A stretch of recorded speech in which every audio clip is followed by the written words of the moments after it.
A heart attack alone is a terrifying thought, especially for seniors over 60, and it happens more often than you think. The first few minutes are critical. Your actions can save your life. Good news. Even if you're alone, you can survive with simple, practical steps. In this video, How to Survive a Heart Attack Alone After 60, we share 7 crucial actions to take when a heart attack strikes and no one's around. No medical training or equipment needed, just preparation and calmness. We'll cover spotting early signs, immediate actions, and small steps to buy time for help. Stay until the end. The final tips are often missed but could be life-calming. Don't wait to learn your body's signals. Let's begin. Number 1, recognizing the earliest warning signs. The first and most important step in surviving a heart attack alone is knowing what it feels like. Not just in your chest, but in your whole body. Most people expect a dramatic, crushing pain in the chest like you see in movies. But the truth is, real heart attacks often begin with much subtler symptoms. And those early signs can be easy to ignore until it's too late. What you're looking for is a deep, uncomfortable pressure or squeezing sensation in the center of your chest. It might feel like something is sitting on you, or like your chest is slowly being filled with cement. It could also come and go, making you think it's nothing serious. But if it lasts more than a few minutes or keeps returning, don't second-guess it. Other early signs include shortness of breath. Even without chest pain, you might feel like you just walked up a hill, even if you're sitting still. Some people feel pain in the arm, shoulder, neck, or jaw. Others get lightheaded, break out in a cold sweat, or feel nauseated and dizzy. And in some cases, especially for older adults or women, the pain may feel more like pressure in the back or stomach than anything in the chest. Let's take an example. Richard, 74, was sitting at his kitchen table when he felt a strange tightness under his collarbone, almost like heartburn. But then he noticed he couldn't take a full breath and his hands began to sweat. He remembered previously that not all heart attacks start with pain. So instead of brushing it off, he acted. That decision may have saved his life. The body often whispers before it screams. And when it comes to heart attacks, those whispers are your only chance to take action before the damage begins. If you wait for the classic chest-clutching drama, you may already be too late. So the next time something feels off, and especially if it's a combination of pressure, shortness of breath, or unusual fatigue, stop what you're doing. Don't try to tough it out. Don't tell yourself it's just indigestion. Recognizing the warning signs is your first shot at survival. Treat them seriously, even if they seem small. Your life might depend on it. 2, calling emergency services immediately. Once you suspect that a heart attack may be starting, the very next thing you must do without hesitation is call 911. Do not wait to see if the symptoms go away. Do not try to drive yourself, and do not assume that you're overreacting. Calling emergency services is not only the fastest way to get help, it's the most effective thing you can do to stay alive.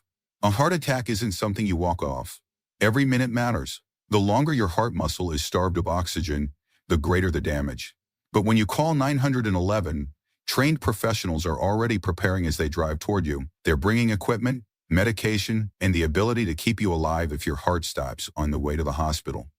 What's more, if your symptoms worsen quickly, which they often do, you won't be able to help yourself. That's why trying to drive is one of the most dangerous choices people make. You could lose consciousness, cause an accident, or delay your own care. Let the professionals come to you. Think about what happened to Linda, 78. She felt a strange ache in her left shoulder, followed by a wave of nausea and a cold sweat. She thought about calling her son, but then she remembered a nurse once telling her, if you're alone and might be having a heart attack, call 911 first. Talk to your family later. She made the call. By the time the ambulance arrived, her symptoms had intensified. But the team was ready. They stabilized her on the spot. That phone call saved her life. You don't have to be sure you're having a heart attack to call for help. The dispatcher won't be upset if it turns out to be something else. In fact, they'd rather send help you didn't need than miss a chance to save your life. Keep your phone somewhere you can reach it easily, especially if you live alone. If you feel symptoms coming on and can't speak cool, press the emergency call feature. Some phones have a shortcut to call for help even when lost. Learn where it is and use it. If you're still watching this video and finding these insights valuable, please comment number 2 below to let me know you're here. And if you haven't subscribed yet, I recommend you subscribe and turn on the bell so you don't miss any videos. Your support helps us continue creating good content to inform and inspire you. Number 3. Chewing an aspirin slowly and calmly. After calling emergency services, the next most powerful action you can take is simple. Chew an aspirin. Not swallow, chew. And do it slowly, even if your hands are shaking. If you have access to a standard 325 milligram aspirin, and you're not allergic or on a blood thinner that would contraindicate it, this one step can significantly increase your chance of surviving a heart attack. Aspirin works by thinning the blood. It helps slow or prevent the growth of a blood clot that may be blocking one of your coronary arteries, the very thing causing the heart attack in the first place. By chewing the tablet instead of swallowing it whole, you get it into your system faster. Studies have shown this can buy valuable minutes, sometimes even enough to restore some blood flow before help. It's important not to take aspirin on an empty stomach unless absolutely necessary. But in the event of a heart attack, the risk of clotting far outweighs that concern. Also, don't take coated or delayed-release aspirin. If it's all you have, chew it anyway. You want the effects to start as quickly as possible. Let me tell you about Joe, age 72. One morning, he felt a tightness spreading from his chest to his neck. He remembered he had a bottle of aspirin in the kitchen cabinet. He chewed one while sitting down and waiting for the paramedic. That little pill, he said, kept things from getting worse. If you live alone, make sure aspirin is easy to access. Store some in a nightstand, your kitchen drawer, or even in your wallet. Make sure it hasn't expired, and tell your loved ones where you keep it in case they ever need to help you. This small act may seem too simple, but it's grounded in science and practiced by emergency responders around the world. Chewing aspirin during the onset of a heart attack isn't just a tip. It's a proven intervention. And in those critical first minutes, it can be the difference between walking out of the hospital or never making it there at all. Number 4, sitting or lying down to protect your heart. Once you've called for help and taken aspirin, your next job is simple but absolutely critical. Stop moving. Sit or lie down in the safest, most comfortable position you can. This isn't the time to pace, gather belongings, or unlock doors unless it's absolutely necessary. Any additional physical effort puts more strain on your heart, which is already struggling to get enough oxygen. Ideally, you want to sit with your back supported, feet flat, and arms resting loosely. This helps reduce your heart's workload while you wait for paramedics. If you feel faint or lightheaded, lie down on your side, with your head slightly elevated. And don't try to power through the discomfort. That mindset might have served you well in other parts of life. But in this moment, it's common for people to feel embarrassed, calling for help, and then sitting there doing nothing. But make no mistake, doing nothing is doing something. It gives your heart a chance to stabilize, slows your breathing, and keeps your body from burning through its already limited oxygen supply. Take the story of Alice, 81, when she felt pressure radiating across her chest. Her first instinct was to clean up the kitchen and get herself together. But she remembered what her doctor once said. If you think it's your heart, sit down. Everything else can wait. She sank into her favorite recliner and waited for help. That stillness, she later learned, likely prevented her symptoms from escalating into full cardiac arrest.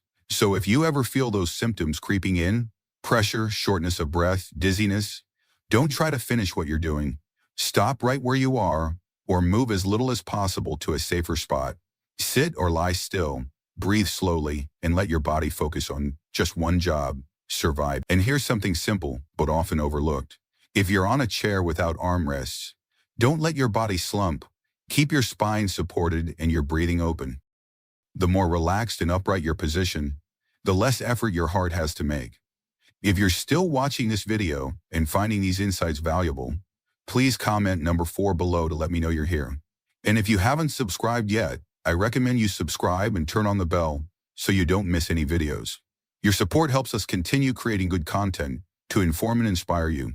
5. Inform a neighbor or after calling 911 and settling down. If you're able, quickly alert a nearby neighbor or emergency contact. A brief call or text, "I've called 911, possible heart attack," can ensure someone checks on you or guides paramedics to your location. This is vital if you live in a hardcore forum. Example, Margaret, 80, texts her neighbor after calling 911. When chest pain hit, her neighbor met the ambulance, speeding up access. Keep key contacts numbers handy, ideally programmed in your phone for speed dial. If you can't reach anyone, focus on staying calm and still. This small step can bridge the gap until help arrives, especially in isolated settings. Comment number 5 below if you're finding this valuable, and subscribe with the bell for more improvement. 6. Unlocking your door for emergency responders. If you still have enough strength after calling for help and settling down, one of the most important things you can do is unlock your front door. It may seem like a small step, but in an emergency, even seconds matter, and a locked door can delay treatment when time is everything. Paramedics are trained to break in if needed, of course, but forced entry adds time, causes damage, and might even startle or injure you if you're close to the entry point. Unlocking the door in advance lets them walk right in and begin care immediately. That simple act could save several minutes that your heart might not have. If you live alone, especially in an apartment or gated community, think through the logistics before a crisis ever happens. Is your door easy to open from the inside? Do you have a visible address? Is there a spare key someone close by can access? These are things that don't seem urgent until they suddenly are. Consider Paul, 76, who lives in a small condo. When his symptoms began, he called 911, chewed an aspirin, and unlocked his door all in under 2 minutes. The paramedics said that single action helped them reach him 30 seconds faster and saved them from having to break in. That's the last thing I would have thought of, he later said. But it might have been what got me help just in time. If walking to the door feels too risky, don't do it. Sit down and focus on your breathing. But if you're close to the entry and feel steady enough to reach it safely, go ahead and unlock it. You might also consider a smart lock with remote access or a medical lockbox for your key, especially if you live alone or have mobility challenges. It's a small act of preparation, but it sends a message to the people coming to save you. You're ready, you've done your part, now it's their turn to do the rest. If you're still watching this video and finding these insights valuable, please comment number 7 below to let me know you're here.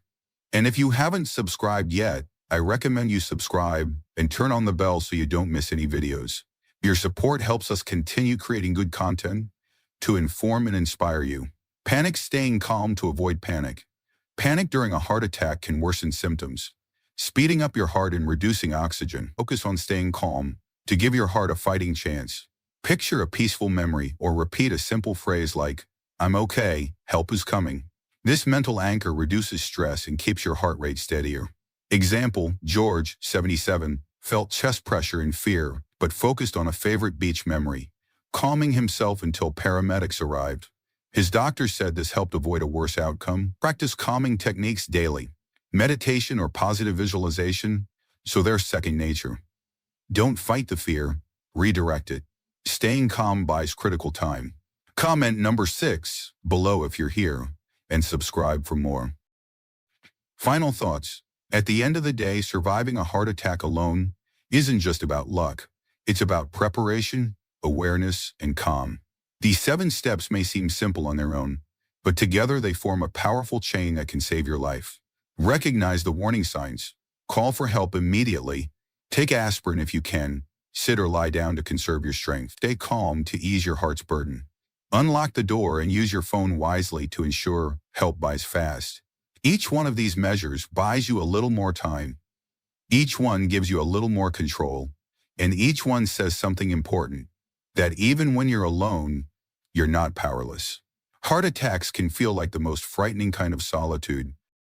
But these steps remind you that you're not truly helpless, not even for a second. You have tools, you have knowledge, and you now have a plan. So ask yourself, what stood out the most to you today? Was there a step you hadn't considered before, or one that you now see in a different light? Think about how you can apply this to your own life and maybe even share it with someone you care about. It might not just save your life, it could save theirs too. Thank you for joining us today. We'd love to hear from you. Leave a comment below and share one thing you learned today and how you plan to use it in your life. Your thoughts are important to us, so don't hesitate to share them. And your comments gives us great motivation and encouragement. If you enjoyed this video and found it helpful, please like, subscribe, and share.